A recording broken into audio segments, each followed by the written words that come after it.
भगवान बहुत बढ़िया था। रोज रोज मजा मारा तने अपना भसुर के संगे बुझातो नहीं के कुछ हमारो नती गुंग बैठ के संगे हमार बियाह हो गए ना। गुंग के ठीके गला गुंग जौन रहल सतन कम सुनबो करलसन कहनी कि तनी चली जी कतनो गुंग मत का से मजा मार में ओने में गुंग लोकता त ना सुनला सुत जला नतिया आ रोज रोज दारू पिए के नशा होता ने बाटे। आ बुढ़ा के का हम कहीं बुढ़ा से कुल बात कहे के बा एगो सास रहती तो वो के कब शादी कर लिया आ कहली कि हमर घर परिवार से है जी है करनी है तोरे पर छोड़ के जाते ने सही में छोड़ के चल गईली बुढ़िया अपन हंसुलिया हंसुलिया अपन लइकिया के देलस वो दे रही हमरा के त कितना बढ़िया रही इंतजार करत तनी हम भसुर गाली थी त कितना बढ़िया तमरा के गले में पकड़ के चुम्मा चाटी करती जाऊं कितना मजा है काजी क्या करते हैं जी आके हाँ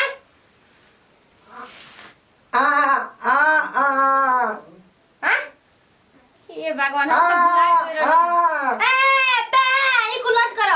हे भगवान एकदम का दम हमर करम में लिख देलो कौन मोटका कलम से लिखले रह हमर किस्मत आय बुरबक मरद भेटा गइल हमरा के हम तो सोचे नहीं कि तनी थी भुलाइए गने कि बुरबक बाड़न हम धीरे धीरे बोलत नहीं न ते कितना चिल्लाता को तो ना सुनते करे गरियो दे तो ना सुने अरे फटल कटना अरे तुम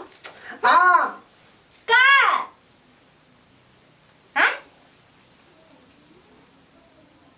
साड़ी साड़ी फिचबा साड़ी साड़ी फिचबा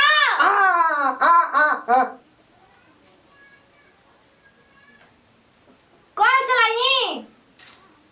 हां खाना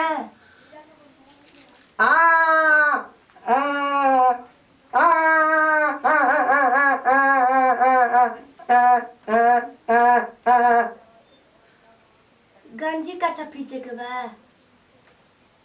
कुर्ता पीछे के बा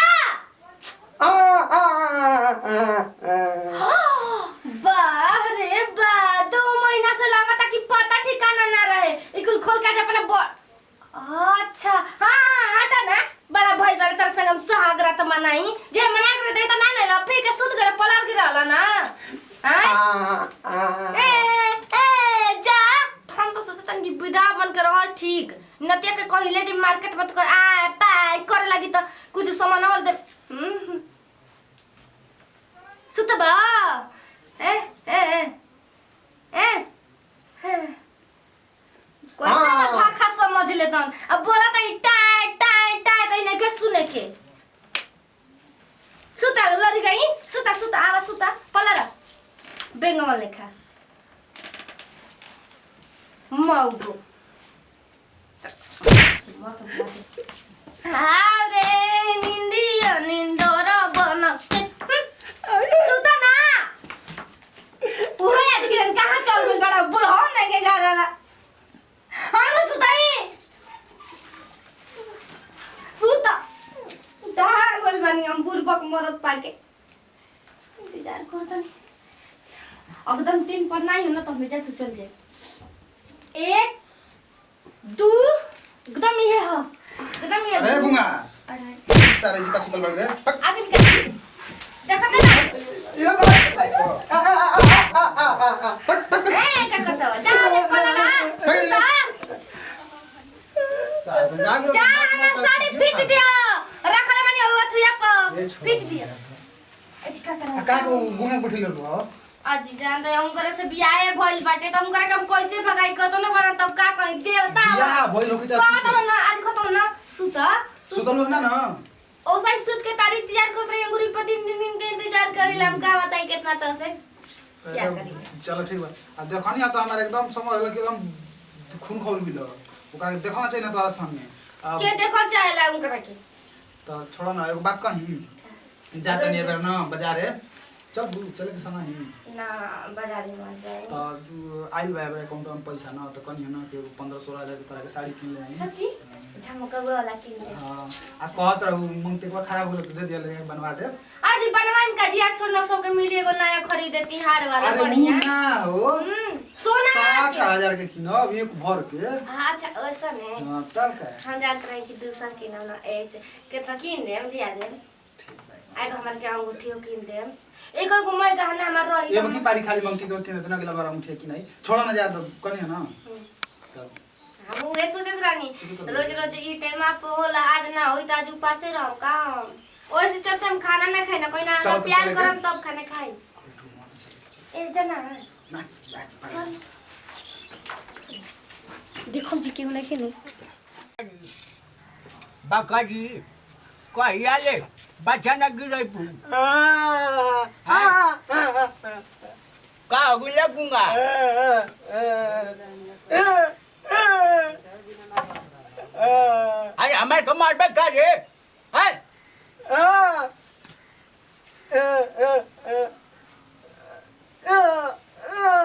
ए बूढ़ी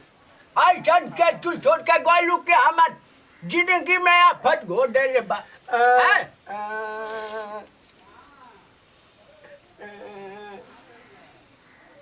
अच्छा कंगा ये हमारे संग कर बैठे हैं जब पतो ये कहीं तो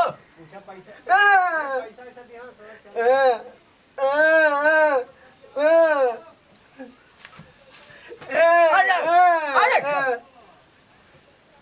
गोलवा तोड़ बेकार है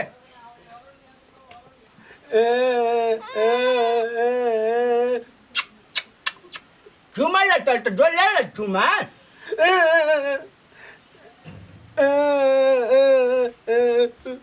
अच्छा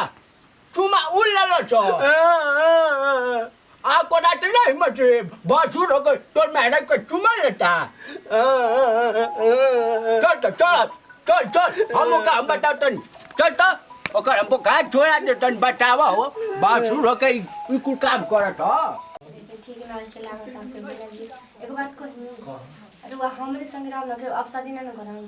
दे गजब हाल जब से गई तब से जमते बड़ो सही बात है वो हमार ना वो गंगा के बियाह हमरे खातिर भई रहे हां भगवान करिले रह न त ओही से ने गुंग सुंग के तोरा ने सुंदर कन्या उ त बात बटला बजे हम इतना परी ने इंदर के परी उतरल बानी करे हम जाई बड़ा ओसे ता देख ये कही भाई यहीं जा लेकिन गुंग एकदम करियट हम देख कितना कितना रंग सुपर में लागे रोज रोज डिटोल से नहाइला ना हल्दी के पानी से ना पहले ना हल्दी के पानी से अजी हम दाल रगड़ रगड़ अपना मुंह में लगाए ना कि हम गोर हो खम खूबिया चना के दाल कौनो चीज के दाल लगे ना रहर के दाल लगे औरी तनी यार लेकिन ओकरे में औरी सीखो में लगी रहर में जाए के चाहिए गोर गोर अरे गुंगा अरे ये का हो जी का करत रही हैं एक संग में बैठल है जी तू का तो ला शर्म ना हका दे ला शर्म घोट के पी गया हुआ अरे बिना के बैठ गए प्यास लगा रहा बिना ना ठोक हम बासुर आई तो ना बैठल जला बैठल जला हैं अरे तो प्यास लगा रहा कनिया कनिया तन की पानी द पानी ना तो दूर से ना मांगला कि दे पानी सुन बाटे घूंगे कुछ समझला तो ई कहत रही कि जाई जी तनी के साड़ी आन दी तो हुए तो कनी के ठीक है बेटा जातन त बांध देई एक डाटा ना हिम्मत पिटोरा से साड़ी मांगल है यो मांगम ना जी बुढ़ लंगड़ बैर अनर से सबका सामान से शादी करा दे कल हमार के है ने नहीं बुढ़ा उतारा से कहा घर के हम मालिक तो हम न की न कुछ त दूसरा कोई की अरे है रुक जी बता लुढ़ोक जी बता लुढ़ोक जी तो कर बाद दूसरा ना ना हो बाबूजी ई मांगो ताड़ी एक महीना से साड़ी आई आई आई पूछत आई साला जाके लाई लगाओ तो झूठ मूठ कह देला से साड़ी अब ये का बहुत सुनाने को मार ले ना ना मरले नहीं खी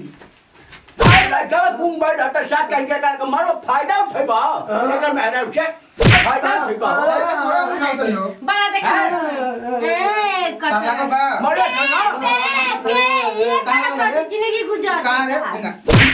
मारी ना मार तो साथ मार तो हमारे लड़का की है हमारे कितना बढ़िया लड़का रहे है छोटी ऊपर लेकर पाल के बहुत पहनी तो हम अपने पता नहीं दूध हुआ इंगर का पियाई बड़ा हो गला अब लेता कुछ समझदारी नहीं कि का करे का खाना पिया हो गल बता बियाह हो गया बेटा तारा के का कहता तोरा का कहता रे हैं कैसे कुछ के सुख नहीं दला ना चुम्मा मांगला से त देबे ना कलुआ मार तो बगा देवा देलु नहीं बड़ा चुमा दी मुंह देखवाना पान हैं ओसने कुल गोर बस के चुमा देम गाडू भाई के गोरवा पैसा दी बाय बाय करत रसन करे लगा टे पे के ना करे अब जाता नहीं हो हां ए जा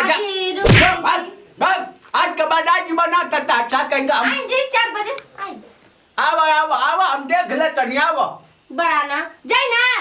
बड़ा तो लगे कि गई तो आपको बुलाई हैं आपके हमारे को बड़ा हाय हो ना तीन तरह के बुरा पता कैसे जाके बुला दे ओए कैसे लाज निकला कथी हमरे के बुला ले नमस्कार भी हमरा अमल चौधरी। नमस्कार प्रणाम हम नेहा सिंह। नमस्कार प्रणाम भैया मंचल बाबा। देखनी जने वीडियो में यह बनाए के खास मकसद रहे ना कि जेकरा से अगर माई बाबू हाथ धरा देलस चाहे उलंगड़ बहिर चाहे कुछ भी होके ओकर संगे अपन जिंदगी गुजर बसर करे के चाहिए। हम रही इनकर पति बनल त्रिभुवन चौधरी। ए जी माफ कर दे जी देखी जा पति परमेश्वर होला मानतन कि माई बाबू कुछ मजबूरी बस शादी करेलो जानबूझ के माई बाबू के बैठेला नहीं माई बाबू सबके प्यार होला। अगर वीडियो आप लोग अच्छा लगी तो दिल से लाइक करब अगर